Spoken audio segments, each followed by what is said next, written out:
Good morning students, welcome in our classes. आपका सबका स्वागत है। Let's start our chapter aldehyde ketones and carboxylic acids. So we are discussing carboxylic acids and in this session chemical reactions of carboxylic acid. The reaction of carboxylic acids are classified as follow. Carboxylic acid कौन कौन सी reaction देते हैं उसके बारे में हम आज discuss करने वाले हैं। So reaction involving cleavage of oxygen and hydrogen bond, वो रिएक्शन जिसमें ऑक्सीजन और हाइड्रोजन के बीच का बॉन्ड ब्रेक होगा। तो यहाँ पर आज हम ओनली एसिडिटी के बारे में डिस्कस करेंगे। ये बहुत बड़ा टॉपिक है और बहुत ही इंपॉर्टेंट टॉपिक है, सिर्फ इसी के बारे में डिस्कशन होगा। ये एक उसके बाद नेक्स्ट रिएक्शन डिस्कस करेंगे। तो जो भी आज पढ़ाऊंगा वो ओवरऑल एसिडिटी के बारे में होगा। So reaction with metals and alkali, हम कार्बोक्सिलिक एसिड की रिएक्शन देखेंगे मेटल के साथ में एंड देन एल्काली क्या होते हैं? बेस होते हैं जो वाटर में घुल जाते हैं, विच डिजोल्व इन वाटर। तो कार्बोक्सिलिक एसिड्स देखो, सोडियम एसिड है, मतलब अगर वो मेटल से रिएक्शन करेगा तो हाइड्रोजन गैस रिलीज करता है। So carboxylic acid like alcohol evolve hydrogen with electropositive metals and form salts. तो अगर कोई एसिड है तो वो मेटल से रिएक्शन करता है तो सॉल्ट बनाता है एंड हाइड्रोजन गैस रिलीज करता है। तो ये मेटल से रिएक्शन करके हाइड्रोजन गैस रिलीज करता है, means it is acidic in nature. This is sodium carboxylate, this is the salt. Again reaction with sodium hydroxide, अगर आप सोडियम हाइड्रोक्साइड के साथ रिएक्शन करवाते हो तो again water molecule and formation of salt. Then sodium hydrogen carbonate, it is basic salt. तो again ये reaction करेगा कार्बोक्सिलिक एसिड से, again formation of salt, water and carbon dioxide. So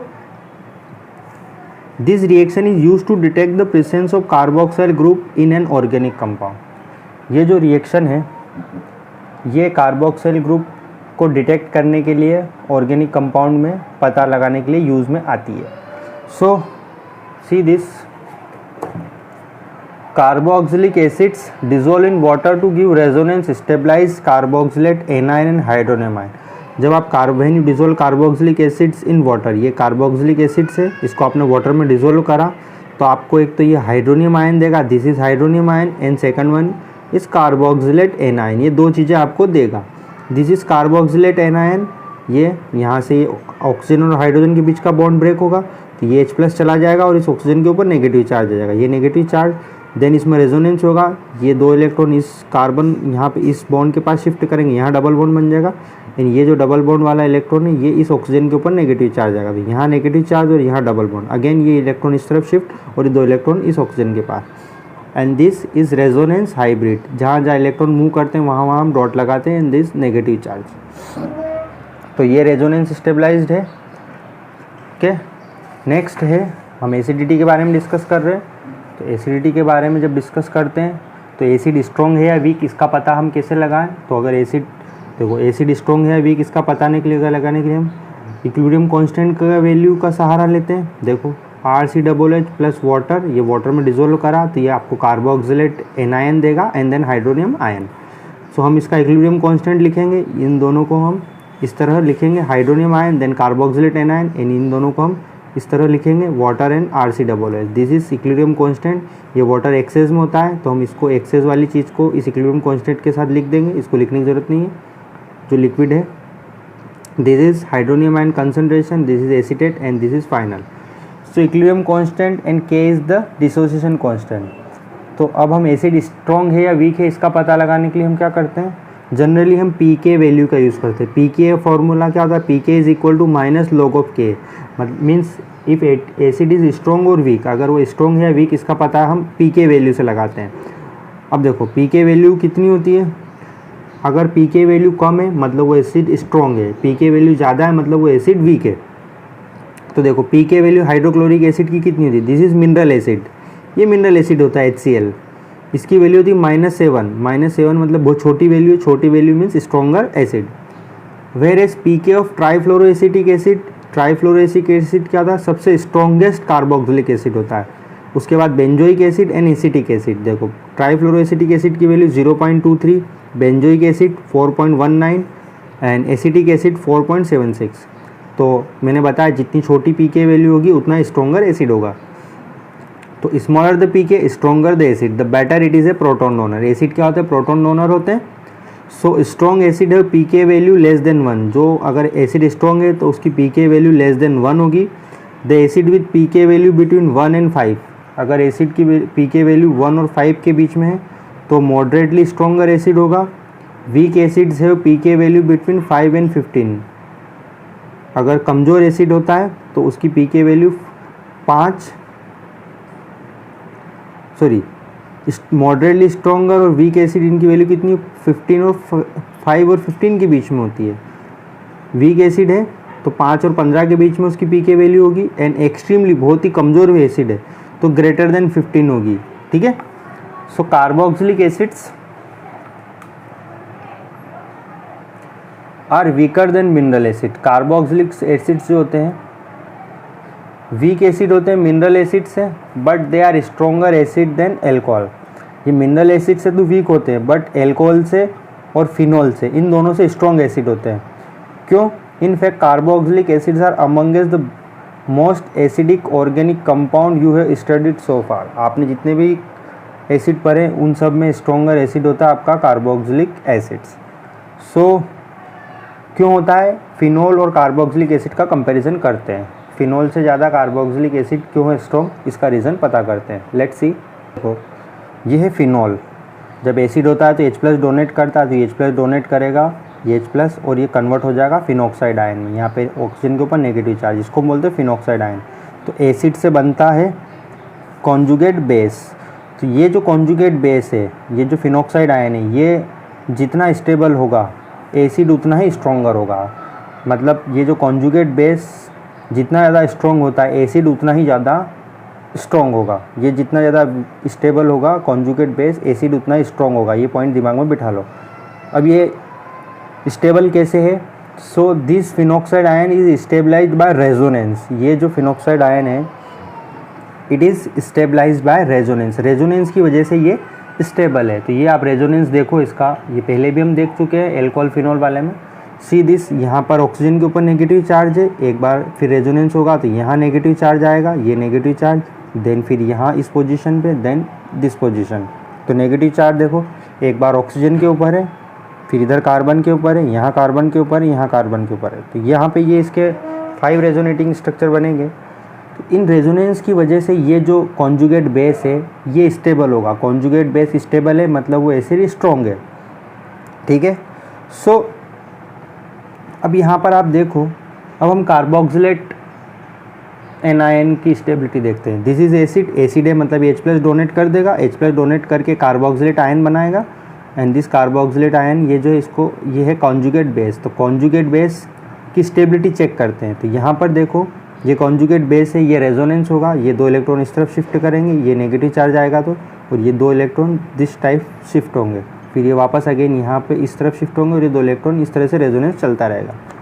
okay, अब ये जो फिनॉक्साइड आयन है, phenoxide ion and carboxylate ion, तो मैंने बताया कॉन्जुगेट बेस अगर स्ट्रॉन्ग है तो वो एसिड भी स्ट्रॉन्ग है। तो इन दोनों में कौन ज़्यादा स्टेबल है? देखो कार्बोक्सिलेट एनायन और फिनॉक्साइड आयन, इन दोनों में ज़्यादा स्टेबल कौन है? कार्बोक्सिलेट एनायन ज़्यादा स्टेबल है। तो जितना ज़्यादा स्टेबल कॉन्जुगेट बेस होगा एसिड उतना ही स्ट्रॉन्ग होगा।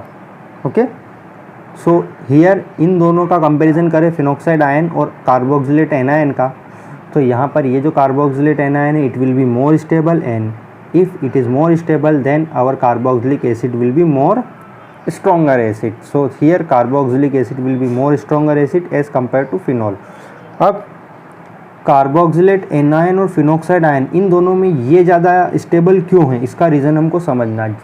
हमने देखा कि जितने ज़्यादा रेजोनेटिंग स्ट्रक्चर होते हैं वो उतना स्टेबल होता है। यहाँ पर तो 5 रेजोनेटिंग स्ट्रक्चर है, एक और है वो मैंने ड्रॉ नहीं किया, आप देख लेना उसको। ओके, ये 4 मेनली, तो ये 4 है लेकिन यहाँ पर 2 ही रेजोनेंस स्ट्रक्चर है, फिर भी ये ज़्यादा स्टेबल क्यों? तो आप देखोगे यहाँ पर हियर इसमें नेगेटिव चार्ज, यहाँ पर देखो नेगेटिव चार्ज यहाँ पर है, कार्बन के ऊपर है, फिर इधर भी कार्बन के ऊपर है, यहाँ भी कार्बन के ऊपर है। कार्बन की इलेक्ट्रॉन नेगेटिविटी कम है। सो अगर इलेक्ट्रॉन नेगेटिविटी कम है तो नेगेटिव चार्ज को संभाल के नहीं रख सकता। नेगेटिव चार्ज उसके ऊपर एक बोझ की तरह, कम इलेक्ट्रोनेगेटिव एलिमेंट के ऊपर। सो कार्बन की इलेक्ट्रोनेगेटिविटी कम है मतलब नेगेटिव चार्ज इसके ऊपर एक बोझ की तरह है, ये इसको अच्छे से पकड़ के नहीं रख सकता। इस वजह से इसकी स्टेबिलिटी थोड़ी कम है as compare to carboxylic acid. Okay, अब देखो कार्बोक्सिलिक एसिड का ये एनाइन ज़्यादा स्टेबल क्यों है? देखो यहाँ पर ऑक्सीजन की इलेक्ट्रॉन नेगेटिविटी ज़्यादा है, ये नेगेटिव चार्ज को अच्छे से संभाल के रख सकता है, ये इसके ऊपर बोझ की तरह नहीं है, ये इसको अच्छे से संभाल के होल्ड करके पकड़ के रख सकता है। इस वजह से ये जो कार्बोक्सिलिक एसिड है, एनायन है, ये it will be more stable as compare to phenoxide ion, and if the conjugate is base is more stable then acid will be more stronger. जितना ज़्यादा ये कॉन्जुगेट बेस स्टेबल होता है, acid उतना ही ज़्यादा स्ट्रोंगर होता है। ये पॉइंट दिमाग में फिट कर लें। सो ओके, तो ये जो भी मैंने आपको अभी एक्सप्लेन किया है उसमें ये पूरी थ्योरी इसमें लिखी हुई है, आप इसको पढ़ लें और उसको देख लें। So carboxylate ion is more stabilized than phenoxide ion, so carboxylic acids are more acidic than phenol. So अब हम देखते हैं effect of substituent on the acidity of carboxylic acid. Effect of substituents means अगर हम carboxylic acid में कोई group लगा दें, इलेक्ट्रॉन विड्रॉइंग और इलेक्ट्रॉन डोनेटिंग, तो एसिडिटी के ऊपर क्या फ़र्क पड़ेगा? So see this is EWG electron withdrawing group. हमने कार्बन से ऐसा ग्रुप जोड़ा है जो इलेक्ट्रॉन को अपनी तरफ खींचता है।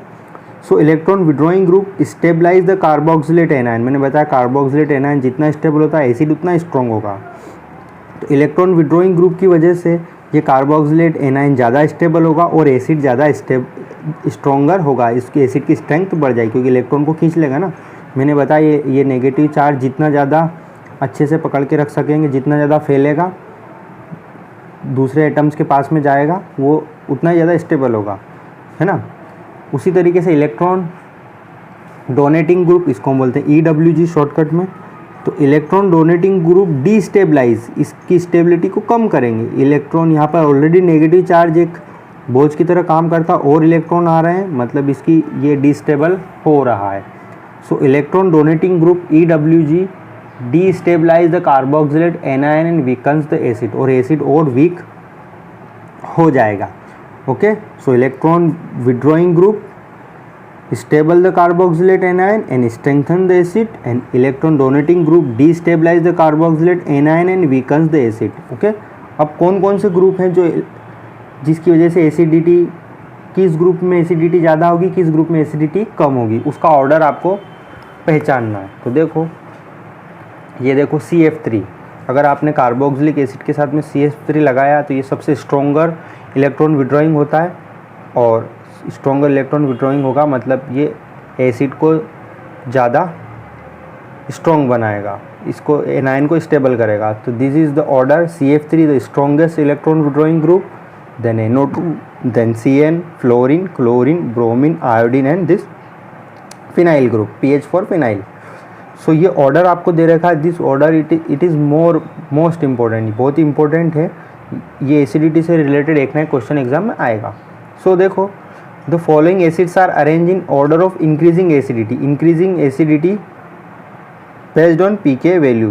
तो इंक्रीजिंग एसिडिटी देखो COOH, सी दिस COOH, इस COOH के साथ 3 CF3 ग्रुप लगे, मतलब इलेक्ट्रॉन विड्रॉ करेंगे। Electron withdrawing group increase the acidity को बढ़ाएंगे, तो सबसे ज़्यादा CF3 स्ट्रॉन्गर होता है।